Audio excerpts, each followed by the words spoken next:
প্রিয় ভাই ও বোনেরা, আমি আপনাদেরকে আসছিলাম পান বরজে। এটা হচ্ছে আমাদের সেই পান বরজ, আমাদের রাজশাহী বিভাগের মোহনপুর থানার অন্তর্গতরে একটা পান বরজ খেতে আসছিলাম। পানগুলো অনেক বড় বড় কেটেছে, আপনারা দেখুন, বিশাল বড় বড় পান। কিন্তু বাজারে পানগুলোর কোনো দাম নাই, তুলনামূলক অনেক দাম, বাজারের কম। তো আপনারা পান চাষি ভাইয়েদেরকে বলছিলাম, এই পান বরজটি এখন উপযুক্ত সময় হয়ে গেছে, পান বরজটি বেঁধে দিতে হবে এবং সুন্দর করে একটু খোল দিয়ে মাটি যদি চাপিয়ে দেন তাহলে অনেক সুন্দর লাগবে। উপযুক্ত সময় এখন এই পান বরজটি বেঁধে দেওয়ার, তাছাড়া এই পান বরজটি করা সম্ভব নয়।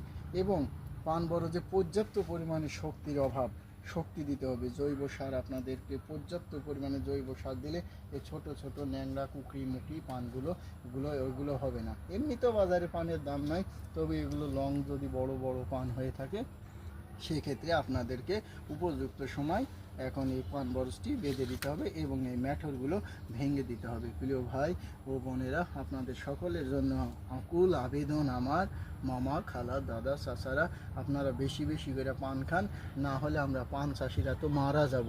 এত অভাব অনটনের মধ্যে দিনকাল যাবে, বলার আর কোনো ভাষা নাই।